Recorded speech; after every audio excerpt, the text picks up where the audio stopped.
Zor bir seneyi beraber atlattık, biliyorsunuz, okuma yazma öğrendik. Şimdi artık daha çok kitap okuyacağız. Artık 30 sayfalık da okursunuz, 20 sayfalık da.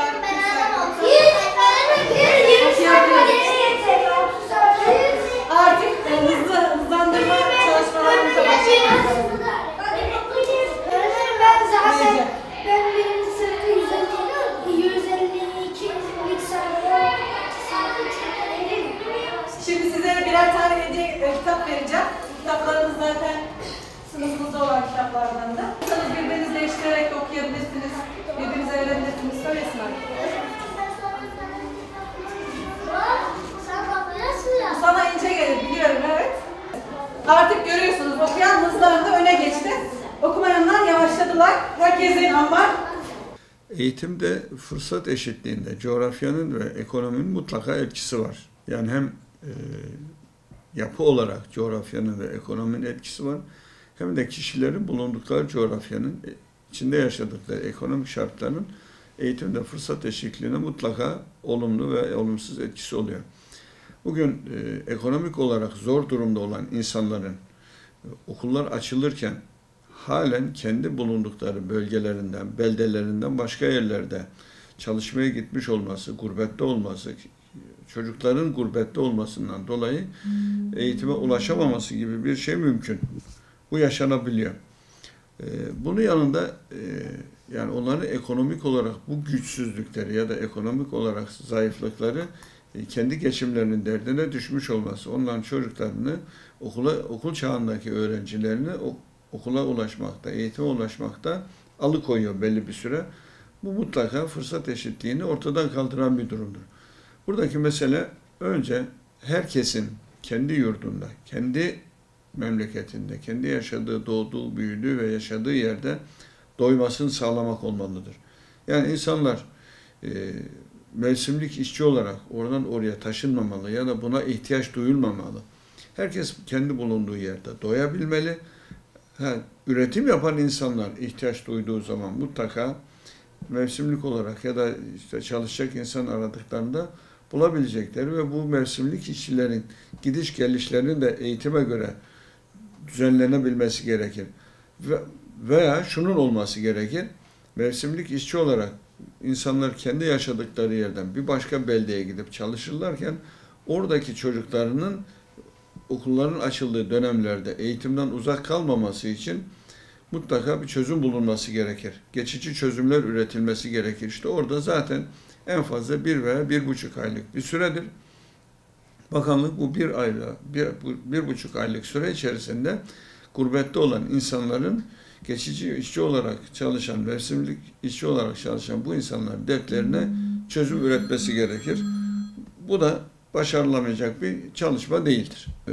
Milli Eğitim Bakanlığı'nın kendisi kitapları basmadan önce de, yani bakanlık kitapları kendi basıp da ücretsiz dağıtmaya başlamadan önceki dönemde de o zaman da kitapların bir kısmını bakanlık basıyordu, bir kısmını özel sektör basıyordu.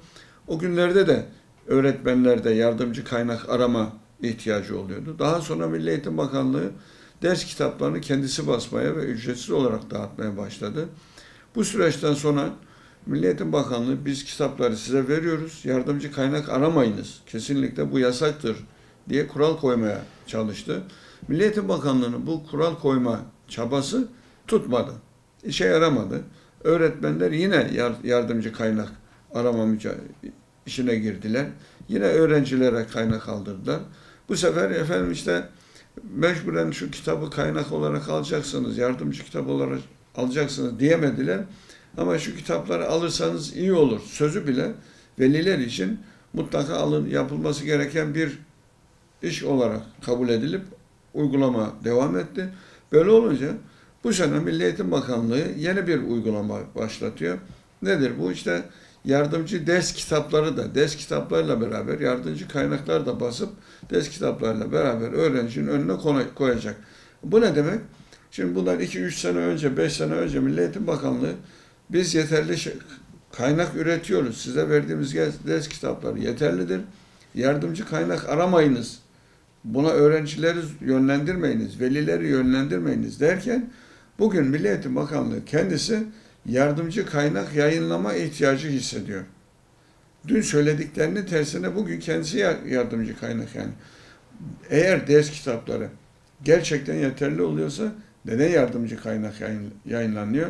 Niye bakanlık bunu tekrar kendi üzerine alıp da milyarlarca lira ödüyor? Demek ki bu ihtiyaçmış. O zaman bu ihtiyacın giderilmesi gerekir. Burada şunu da sormak gerekir.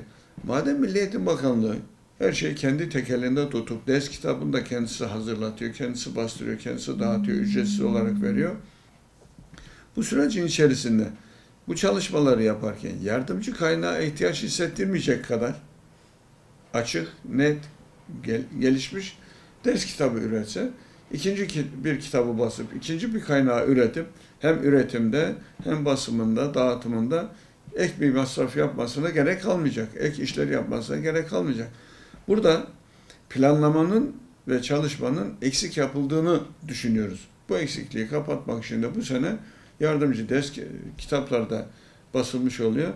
Bu evet öğrencilerin faydasına olacak bir şey ama 2 kitap taşıyacak öğrenci. Geçmişte bundan şikayet ediliyordu.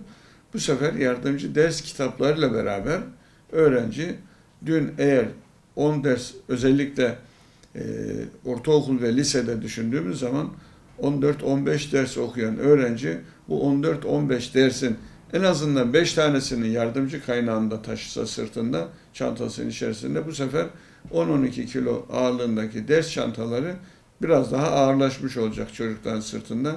Öğrencilerimiz biraz daha çantanın ağırlığı altında ezilmiş olacak.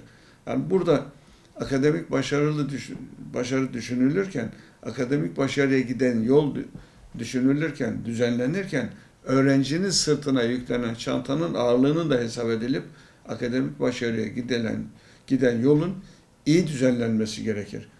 Şu anda yapılan şey ileriye dönük iyi planlanmış, iyi düzenlenmiş çözüm üretmek yerine günübirlik çözüm üretmek gibi görünüyor. Yanlış olan da günübirlik çözüm üretmektir. Çünkü günübirlik çözümler gelecekte işleri daha da zorlaştırıyor. Alışkanlıklar haline geldikten sonra geri dönüşü zor oluyor. O zaman bugün yardımcı kaynak üretmek bakanlık için evet övünüyor, övünülecek bir şeydir. Böyle görüyor. Fakat gelecekte karşımıza ne çıkaracak? Şunu da şimdiden hesap edildiğini zannetmiyorum.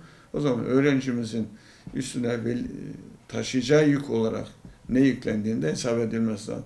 Evet, velileri ekonomik bir yükten kurtarıyor. Bu güzel ama öğrencinin çantasına yeni bir ağırlık ekleniyor. Bunun iyi hesap edilmesi gerekir.